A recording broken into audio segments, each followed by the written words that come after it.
Thanks a lot for clicking on the video. एक बार फिर से आपका बहुत बहुत स्वागत है। And what do we do here? We practice natural English here. Correct, we practice speaking English naturally here. देखिए, नेचुरली का मतलब है कि हम यहाँ पर फीलिंग्स को एक्सप्रेस करना सीखेंगे इंग्लिश में, ना कि हिंदी के सेंटेंसेस को इंग्लिश में ट्रांसलेट करेंगे। राइट, सो इस सेशन को आप पूरा देखिएगा। By the end of this session you will understand how we can express our feelings naturally in English instead of translating Hindi sentences into English. Translation जब हम करते हैं हिंदी के वर्ड्स को लगा के तो मीनिंग या फीलिंग बिल्कुल बदल जाती है। राइट, जैसे कि हिंदी का वर्ड है, हिंदी का एक सेंटेंस कहता हूँ तो आप बोलने की कोशिश करिएगा इसी स्टाइल में, इसी फीलिंग से। जैसे मैं कहूँ आज सुबह से नहीं, मैं दूसरे हिंदी के स्टाइल में कहता हूँ पूरा दिन हो गया मुझे आलू पूरी खाते खाते।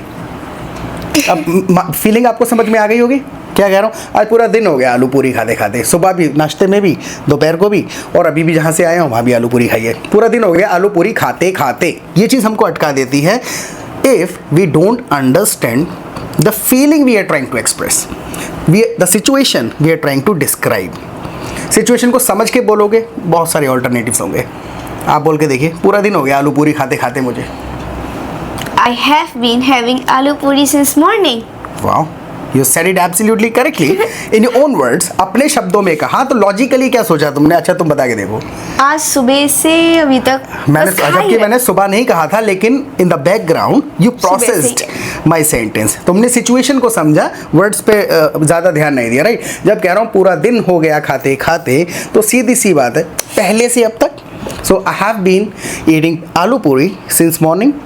इसका फिर भी मीनिंग थोड़ा सा, लहजा बदला थोड़ा सा कि सुबह से खा रहा हूँ, वैसे मैसेज बिल्कुल सही है। वरना मैं अगर कहना चाह रहा था जो चीज़ पहले से अब तक कुछ है तो हैव बीन हैज़ बीन कह देते हैं। सो आई हैव बीन हैविंग आलू पूरी ऑल डे। ऑल डे का मतलब है सारा दिन। तुमने सिंस मॉर्निंग कर दिया था, यानी कि सुबह अपनी तरफ से जोड़ ली। और जब मैं कह रहा हूँ पूरा दिन हो गया, सो आई हैव बीन हैविंग आलू पूरी ऑल डे, यानी पूरा दिन हो गया आलू पूरी खाते खाते। राइट, और अगर इसी सेंटेंस, आई होप आपको समझ में आया होगा कि लॉजिक क्या था पहले से।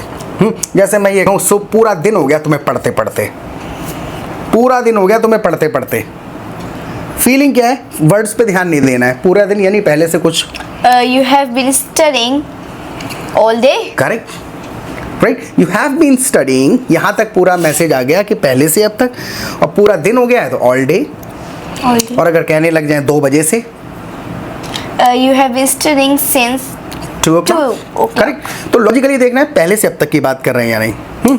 जैसे अगर मैं ये कहूँ आई हैव बीन हैविंग आलू पूरी through out the day, all day की जगह थ्रू आउट कर दिया मैंने। 3 वर्ड्स को समझेंगे। ऑल डे भी कह देते हैं, हाँ, थ्रू आउट द डे भी कह देते हैं, the whole day, the whole time भी कह देते हैं। तीनों में क्या क्या फ़र्क आता है? तीनों का मतलब है पूरा समय, ड्यूरेशन पे एम्फेसाइज कर रहे होते हैं। तो मैं कहूँ कि भाई ऐसा है कि I have been teaching all day. मैं सुबह से पढ़ा रहा हूँ, और मैं कहूँ I have been teaching throughout the day, मतलब बीच बीच में ब्रेक लिया है। या बिल्कुल सही है, ये वाला सही समझ में आया कि थ्रू आउट। देखो, ऑल डे का मतलब है जनरल, बहुत ज़्यादा कॉमनली यूज होता है। ऑल डे मतलब सारा दिन। जब मैंने कहा I have been teaching throughout the day, throughout का मतलब है तो पूरा दिन, एक एंड पॉइंट से दूसरा, स्टार्टिंग से एंड पॉइंट तक, लेकिन डिफरेंट टाइम इंटरवल्स पे। ये थोड़ा थ्रू आउट थोड़ा स्पेसिफिक है। और अगर मैं कहूँ I have been teaching the whole day, I have been teaching the whole day continuously, पूरे दिन। बिल्कुल सही है। The whole day, the whole time का मतलब है स्टार्टिंग पॉइंट से एंड पॉइंट तक, बिना किसी इंटरप्शन के, बिना किसी इंटरफियर के। राइट, और थ्रू आउट का मतलब है स्टार्ट से एंड तक, लेकिन नॉट वेरी कंटिन्यूसली, बस किसी नॉट एवरी मिनट, ऐसा कह सकते हैं। और जब ऑल डे कह रहे हैं तो कुल मिलाकर के एक जनरल टर्म है कि सारा दिन। जैसे ये कहें लाइट सुबह से आज आ रही है, मुझे पता था ये। अब ध्यान उधर चला गया। हाँ, तो लाइट क्या हो रहा है? सुबह से आज आ रही है। अब सुबह से जैसे कहा, तीनों तरीके से हम एम्फेसाइज कर सकते हैं। The electricity is heavy, the electricity सुबह से यानी कि पहले से अब तक है, कंटिन्यूअसली हो रहा है कुछ काम। The electricity have been acting up हाँ। since morning. तो सही है, तो जैसे मैं हाँ सुबह से, अरे सही है, हाँ मैंने सारा दिन नहीं कहा, हाँ सुबह से। एक्टिंग अप भी कह सकते हैं, Actually, since last night. Since last night, right, ये भी कह सकते हैं, यानी कि कल रात से, राइट। सो द पावर, तुमने कहा था electricity has been acting up, ये भी बिल्कुल सही है, ड्रामा कर रही है। ड्रामे कर रही है। एक्ट अप का मतलब क्या होता है, कोई भी चीज़ अगर सही से फंक्शन नहीं कर रही है, जैसे लैपटॉप है, कभी चल जा रहा है, बटन कभी दब रहा है, कभी नहीं दब रहा है। Like our mind. हाँ हाँ, लाइक आर माइंड। आर जब कहा तो लाइक आर माइंड्स, ये छोटी छोटी चीज़ें बोल बोल के आती हैं, कोई टेक्निकलिटी से लेने देने। तो कोई भी अगर चीज़ अच्छे से काम नहीं कर रही है तो हम कह देते हैं एक्टिंग अप। जैसे कि मैं laptop has been acting up since last night, right, यानी कि सही से माल फंक्शनिंग जब कर रहा है कोई चीज़ है। जैसे कि ये मोबाइल बहुत ज़्यादा पुराना हो गया है, so this phone is very old and it's been acting up, it has started acting up, यानी कि अब सही से नहीं चल रहा है, it has started malfunctioning. Hang हो रहा है। हाँ, हैंग हो रहा है। हैंग हो रहा है को कैसे यूज़ करें, हैंग पता नहीं क्यों कह देते हैं हम, वही। हाँ। वरना इलेक्ट्रॉनिक्स जो होते हैं उसको माल फंक्शन करने लग जाता है, या एक्ट अप बहुत ज़्यादा कॉमन एक्सप्रेशन है। तो कहाँ से कहाँ चली जाती है हमारी गाड़ी। We often lose track, we often lose track, इसका मतलब ये, मतलब जो मुद्दा है मुद्दे से हट जाना, we often lose track. Track, right. तो बात किस चीज़ की चल रही थी हमारी, पावर, हाँ लाइट आ जा रही है। तो देखो एक्ट अप भी कहा जा सकता है, अदरवाइज आप कह सकते हैं the power has been going out, The power has been going out. जा रही है, the power has been going out कह दो। और अगर जैसे हमारी जा रही है 5 मिनट जाती है फिर आ जाती है फिर जाती है, तो the power has been tripping The power has been tripping all day, all day. यानी पूरा दिन हो गया आते जाते। हाँ। और अगर मैं ये कहूँ अब ऑल डे जनरल टर्म कह दी मैंने, एक्चुअल में यहाँ पर क्या हो रहा है, द होल डे कहें या थ्रू आउट द डे कहें। इस अवस्था में थ्रू आउट द डे होगा, क्योंकि हो क्या रहा है, हाँ हाँ, तुम उसको बहुत ज़्यादा कंटिन्यूसली जताओ तो होल डे कह दो। थ्रू आउट द डे का मतलब है 5 मिनट आई, फिर 5 मिनट चली गई, फिर 10 मिनट रुक गई, फिर 5 मिनट के लिए चली गई, फिर 2 घंटे के लिए चली गई, फिर 5 मिनट आ गई। तो इसमें क्या हो रहा है, बहुत कंटिन्यूसली भी नहीं हो रहा, रुक रुक के ब्रेक, रुक रुक के ब्रेक ले लेके हो रहा है। तो ऐसी अवस्था में हम कह देते हैं throughout the day. So the power has been tripping throughout the day, The power has been tripping. Throughout the day. Throughout the अब इनको बहुत टेक्निकली थोड़ी मिलाते हैं हम, मैरिन के जैसी फीलिंग थी। So the power has been tripping the whole day, The whole day. तो टेक्निकली ना मिला करके इमोशन एक्सप्रेस किया जा रहा है कि भले वो 2-4 मिनट आ भी रही है, मैं ऐसा मेंशन नहीं कर रही, पूरा दिन है ड्रामा, राइट। अब अगर हमको कहना है, आप गैस करो हम कौन से स्टेट से हैं, लाइट को अंदाज़ा लगाओ आप। अच्छा आप गैस करना हम कौन से स्टेट से हैं। इस बात को हम किसी को कहें कि हम कौन से स्टेट से हैं, Guess what city we belong. देखो what city we belong to, We belong to. Which city या which state we belong to. To. City district state पता है ना, हाँ। स्टेट मतलब State मतलब state. राज्य। हाँ, हिंदी पढ़ाते ही नहीं आजकल। स्टेट मतलब राज्य, उत्तर प्रदेश राज्य है, दिल्ली राज्य है, मुंबई राज्य। मुंबई राज्य। मुंबई डिस्ट्रिक्ट है, डिस्ट्रिक्ट। अच्छा। हाँ। हिंदी में बहुत कम पढ़-। महाराष्ट्र में है मुंबई, महाराष्ट्र राज्य है। What the point.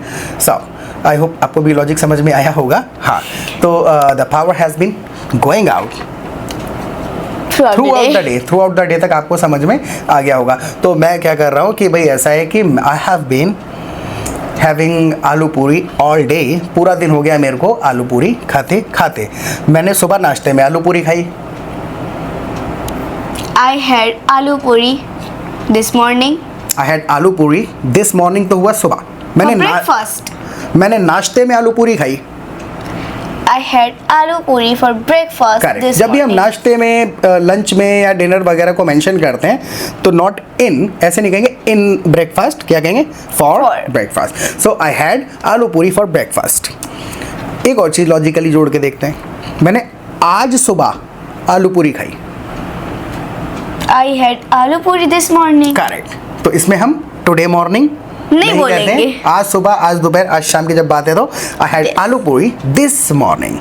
जैसे मान के चलिए कि आज शाम को मेरी एक मीटिंग है, रात हो रही है।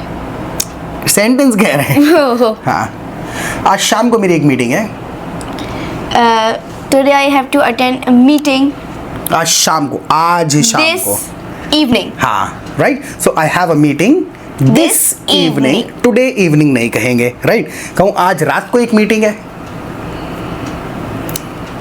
दिस नाइट कह दूँ, हाँ. टुनाइट। Tonight. अरे आज रात टुनाइट होगा ना, Oh. राइट। तो टुडे मतलब आज, टुनाइट मतलब आज रात. आज की रात। और अगर आज की शाम कहें कभी तो दिस this इवनिंग। evening. आज दोपहर कहें this This afternoon. This afternoon. अब मैं जैसे कहूँ आज दोपहर को तुम्हारी मम्मा आलस कर गई, ये फीलिंग्स है। देखो, तुम्हारी मम्मा आलस कर गई, लिटरली इन वर्ड्स को नहीं ट्रांसलेट किया जाता। हमें ये बातें सुन सुन के ही सीखी जाएंगे, मैं आपको सच्ची बता रहा हूँ। लेकिन बिल्कुल घबराने की बात नहीं है। कितने एक्सप्रेशन सीखने होते हैं? 300। 300 भी पूरे नहीं होते हैं ऐसी फीलिंग्स को एक्सप्रेस करने के लिए। 300 एक्सप्रेशंस और 35 ग्रामर के वर्ड्स आपको मास्टर करने हैं, और उसके लिए I think 15 days is more than enough. 15 दिन नहीं लगते हैं। उसके लिए आपको मैं एक जेन्युइन तरीका बताता हूँ। सबसे पहले अगर आपने चैनल को नहीं कराया सब्सक्राइब, तो उस सेंटेंस को बोलेंगे आगे, पहले चैनल को करिए सब्सक्राइब, और सब्सक्राइब करने के बाद नोटिफिकेशन बेल आइकन को ज़रूर दबाना, क्योंकि रोज़ाना 12 बजे लगभग हमारा एक वीडियो आता है। जैसे ही हमारा वीडियो आएगा आपको नोटिफिकेशन आ जाएगा। You will not miss any of our videos. 15 videos देख लीजिए आप। 15-16 वीडियोज़ में हम रोज़ाना ग्रामर के रूल, एक्सप्रेशंस मिक्स्ड प्रैक्टिस करते हैं। फिर कभी भी कोई मूवी देख रहे हैं, कुछ भी देख रहे होंगे, आप कहेंगे हाँ ये मैंने कहीं ना कहीं तो सुना है, राइट। हम स्टेप बाय स्टेप नहीं जाते हैं, क्योंकि हम सिचुएशन बाय सिचुएशन जाते हैं, राइट। तो वीडियो को आप प्लीज़ चैनल को सब्सक्राइब करिए, नोटिफिकेशन बेल आइकन को दबाइएगा, और वीडियो को करिएगा लाइक। और लाइक करने के बाद कहीं पर भी अगर आपको वीडियो को हाइप करने का ऑप्शन दिखे, इधर उधर स्क्रॉल करिएगा, तो please hype the video. It will help our video reach more people on YouTube. थोड़ा सा हमारी हेल्प हो जाएगी। It will be a favour to us. आप 15 दिन प्रैक्टिस कहाँ करेंगे? आप हमारे प्रैक्टिस ग्रुप्स ज्वाइन करिए। हमारे एप्लीकेशन पर मल्टीपल प्रैक्टिस ग्रुप्स होते हैं, लेवल के हिसाब से होते हैं। बेसिक ग्रामर डिस्कशन ग्रुप होगा, टॉपिक डिस्कशन होगा, intermediate, advance, super advance, phrases group. तो you will have access to all the groups. बहुत सारे ग्रुप्स का एक्सेस आपको मिल जाएगा। तो जिस भी लेवल पे आप हैं उस ग्रुप में आप जुड़ेंगे। किसी भी समय लोग कॉन्फ्रेंस कॉल कर रहे होंगे, उनको पहले सुनना शुरू करेंगे, समझने की कोशिश करेंगे। जो थोड़ा बहुत आता है, ब्रोकन इंग्लिश बोलने की पूरी आज़ादी है, because these are practice groups, right. थोड़ा बहुत गलत शलत बोलने की कोशिश करना स्टार्टिंग में। अगर आपका सेंटेंस गलत है तो people are very helpful, they keep helping each other all day. पूरा दिन हेल्प करते रहते हैं एक दूसरे की। किसी का सेंटेंस समझ नहीं आया, टोक के पूछ लीजिए, अपना चेक करने को बोल दीजिए कि भाई मैं 2 बातें बोलना चाहता हूँ और प्लीज़ सुनो, मेरा सेंटेंस सही है या गलत है। तो वहाँ पर ये फ्रेंड्स का कम्युनिटी है। तो यहाँ पर आप जब चाहें जितनी चाहें प्रैक्टिस कर सकते हैं। पूरे दिन बोलने की आदत बोल बोल के पड़ेगी। और ये जो एक्सप्रेशन हम डिस्कस कर रहे हैं कि आज तुम्हारी मम्मा दोपहर को आलस कर गई, हाँ। ये चीज़ें कैसे समझ में आएंगी? जब आप रियल टाइम में सुनेंगे। कोई ग्रामर से लेना देना नहीं है इन बातों का, ये सुन के ही समझ में आएंगी। और उसके बाद 2 बार होती है हमारी लाइव क्लासेस। लाइव क्लासेस में सब लोग इकट्ठा होते हैं, अपने अपने डाउट्स, इस प्रकार के इंडियन एक्सप्रेशंस किस तरीके से बोले जाएंगे उन चीज़ों को वहाँ डिस्कस करते हैं। कुछ हम बताते हैं, कुछ अदर पार्टिसिपेंट्स बताते हैं। तो एक फीलिंग को एक्सप्रेस करने के अलग अलग ऑल्टरनेटिव्स आपको पता चल जाएंगे जब आप रियल टाइम में रियल फीलिंग्स को एक्सप्रेस करते हुए लोगों को सुनेंगे। What the point? तो आप मुझे व्हाट्सएप करिए and see the magic with in 15 days. तो तुम्हारी मम्मा कर गई आलस दोपहर को। Your mom gets lazy this afternoon. Your mom got lazy भी कह सकते हैं। Your mom became lazy. Your mom became lazy this afternoon. तो आपने लॉजिक देखा भी, लॉजिकली आपने देखा होगा। जो भी 12-13 मिनट के सेशन में हम जो अभी जहाँ से शुरू किया था वही चीज़ दोबारा रिपीट कर रहे हैं, करनी ही पड़ रही हैं। कोई कुछ है ही नहीं, ज़्यादा नहीं है, लेकिन स्टेप बाय स्टेप थोड़ा सा वो कॉम्प्लिकेटेड हो जाता है, right. So your mom became lazy this afternoon. वही दिस आफ्टरनून इसलिए कह रहे हैं आज दोपहर को, और आलस हो जाने को इसी तरीके से कहा जाता है बिकेम लेजी। मान के चलो मैं तुम्हें कहूँ महरीन आलस मत करो, don't be lazy. Correct, don't be lazy. और मैं कहूँ कल मैं आलस कर गया यार, इसलिए मैंने वीडियो ही नहीं रिकॉर्ड करी, कल आलस कर गया मैं। Yesterday I became lazy. Got the point? Yesterday I became lazy, so I didn't record the video. session. Got the point? तो जब आप 10-20 बार रियल टाइम में बात करते हैं ना, बहुत कुछ बोलते हैं, बहुत कुछ हैं, पढ़ते हैं तो बहुत टाइम लगता है, तो जब आप 10-20 बार किसी को बोलते से सब आलसी हैं वहाँ पे ये वाला तो रट ही जाएगा। जस्ट किडिंग कह देते हैं, जस्ट किडिंग, मजाक कर रहे हैं हम, राइट। तो I became lazy, so your mom became lazy this afternoon, तो इसलिए फिर मैं लंच में भी आलू पूरी लाया। हिंदी देखो, मैं लंच में भी आलू पूरी लाया। हिंदी अलग है लेकिन लॉजिकली याद आना चाहिए। So that's why I had aloo puri in lunch. For lunch right, breakfast के लिए, लंच के लिए, डिनर के लिए जब वर्ड मेंशन करें तो for, so I brought aloo puri for lunch as well, for lunch not in lunch, right. तो मैं आलू पूरी लेकर के आया लंच के लिए भी, और उसके बाद में मेरे एक दोस्त ने मुझे डिनर पे इनवाइट किया। मेरे एक दोस्त ने डिनर पे मुझे इनवाइट करा था। बहुत इंपॉर्टेंट चीज़ है इसमें सीखने वाली, देखते हैं आप सही कहोगे या नहीं, आप ट्राई करो। मेरे एक दोस्त ने मुझे डिनर के लिए इनवाइट करा था। And then my friend invited me हाँ? for a dinner. ये डिनर नहीं होता, फॉर डिनर डायरेक्ट। हाँ, so my friend invited me for dinner. आपका सेंटेंस टेक्निकली करेक्ट है, लेकिन मेरी फीलिंग थी मेरे एक दोस्त ने, यानी कि एक फीलिंग होती है ऐसी वाली। माई फ्रेंड का मतलब है मेरा दोस्त ही था वो जिसने इन्वाइट किया। हाँ, जबकि मैं कह रहा हूँ मेरे एक दोस्त ने, फीलिंग क्या है कि है तो बहुत सारे, one of my friends. My friend literal मैं एम्फेसाइज कर रहा हूँ उसी बंदे पर। और जब हम अक्सर कहते हैं ना कि मेरा एक दोस्त, मेरा एक भाई, या फिर मेरा एक जानने वाला, one of my contacts, one of my friend, हाँ, so one of my friends invited me for dinner, right. उसने मुझे डिनर पे बुलाया, जैसे तो क्या हुआ, वहाँ भी आलू पूरी मिला। अच्छा, और इजी कर देता हूँ, यहाँ तक पहले करता हूँ कि one of my friends invited me for dinner this evening, यानी कि उसने मुझे आज डिनर के लिए बुलाया, उसने भी आलू पूरी खिलाया, ऐसे कहेंगे। अब हिंदी में यही कहते हैं, उसने भी आलू पूरी खिलाया, तो कैसे कहें इंग्लिश में? and shockingly I had again aloo puri for dinner. Right, लगभग मैसेज आ गया। Technically your sentence can be proven correct, आपका सेंटेंस करेक्ट प्रूव किया जा सकता है। या फिर आई गॉट, उसने भी खिलाया, हाँ, को literally word for word translate ना करते हुए I got aloo puri there too, I got aloo puri there too. Right, मुझे वहाँ भी आलू पूरी मिला। या फिर ही सर्व्ड आलू पूरी देयर टू। आपने बिरयानी सोची थी? नहीं, मैं आलू पूरी इज़ माई फेवरेट एक्चुअली मैंने उसको बोला था इस वाले सेंटेंस को। हाँ, तो पहले जल्दी नहीं करते हैं, सॉरी, जल्दी करने के लिए। हाँ, तो आई got aloo puri there to, या फिर ही सर्व्ड आलू पूरी देयर टू, उसने भी आलू पूरी खिलाया। वैसे अगर हम किसी को खिलाते हैं, मैं कहूँ मैंने बिल्ली को अंडा खिलाया, I gave egg to my cat. Right, I gave my cat an egg, An egg? I gave my cat an egg, हैं? I fed an egg To my cat. to my cat. Getting my point? Word जो हैं खिलाया, हिंदी में सब जगह ये चलेगा, बच्चे को खिलाया, बड़े को खिलाया, मेहमान को खिलाया, या किसी गरीब लोगों को खिलाया, राइट। डिपेंड करेगा कि अवस्था क्या है। We can't always translate Hindi words into English to express the same feeling, right. हाँ, तो मैं कहाँ पर था, मैं ये कह रहा था कि उसने वहाँ पर भी, उसने भी मेरे को आलू पूरी ही खिलाया। हाँ, बात ये चल रही थी कि आलू पूरी मेरा फेवरेट है। ग्रामर थोड़ी सी समझिए इसकी। मैंने उसे कहा था कि आलू पूरी बनवाना। हम क्या करते हैं, जब हम हिंदी से इंग्लिश सीखते हैं ना, प्रॉब्लम कहाँ आती है, इन सारे शब्दों को लगाने लगते हैं हम कि पैसिव है, एक्टिव है, नरेशन है, ऐसा कुछ नहीं है। टेक्निकली करेक्ट होना चाहिए। मैंने उसे कहा था कि आलू पूरी बनवाना। Actually, I said him to make aloo puri for me. I told him to make aloo puri for me. Correct. I told him to make aloo puri for me. Right. I told him to get aloo puri ready for me. Technically तो मिलान आना चाहिए। Otherwise अगर आप real time में बात कर रहे होते, आप एक एक्सपेरिमेंट करके देखो मैं ज्ञान ज़्यादा देता हूँ थोड़ा। हाँ। देखो, हम हिंदी से इंग्लिश सीख रहे हैं। हाँ। कभी भी आप इंग्लिश का एक पैराग्राफ लो, उसको ट्रांसलेट करके देखो हिंदी में, आप कहोगे यार ये तो ट्रांसलेट ही नहीं हो रहा, बड़ी उटपटांग इंग्लिश लिखी है। अगर हम हिंदी करेक्टली समझना चाह रहे हैं, हम चाह रहे हैं हिंदी के लहजे में वो ट्रांसलेट हो जाए, नहीं होगा।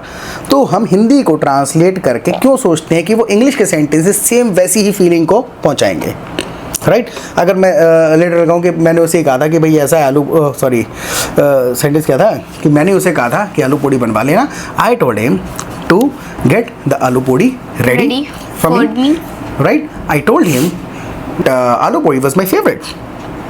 मैं दूसरे शब्दों में कह देता बनवा लेना, उसी को कहा था बनवाने के लिए, लिटरल ऐसा नहीं था कि बेल बेल के बनवाना, राइट? कुल मिलाकर के ये था कि मेरे को खानी थी, सो आई told him aloo puri was my favourite. It was I who told him that आलू पूरी was my favorite. फीलिंग को एक्सप्रेस करने के लिए वर्ड बिल्कुल बदल हटा दिए जाएंगे, इंग्लिश के वर्ड्स में बात को बोला जाएगा, right? So do you have school tomorrow? Yes, क्या कल तुम्हारे पास स्कूल है? ऐसा लगा। हिंदी हो गई है, right? Do you have to go to school tomorrow? Yes, ये थोड़ा मिलान कर जाता है, राइट? तो अभी इसी वाले सेंटेंस से आपको एग्जांपल समझ में आ गया होगा, वरना काफ़ी कॉमन एक्सप्रेशन है। Do you have school tomorrow? Yes, right? तो ऐसा नहीं है कि सिर्फ यही सारे के सारे सेंटेंस। रियल टाइम में बात करोगे तो क्या फ़र्क पड़ेगा कि आप हिंदी सोचोगे ही नहीं, मैसेज पहुंचाने की कोशिश करोगे जल्दी से। आप रियल टाइम में बातें करेंगे, ऑटोमेटिकली आपकी हिंदी सोच के इंग्लिश बोलने की आदत छूट जाएगी। एंड जब आप डायरेक्टली इंग्लिश बोलेंगे, you will be able to speak English correctly, confidently, easily and naturally, naturally, right?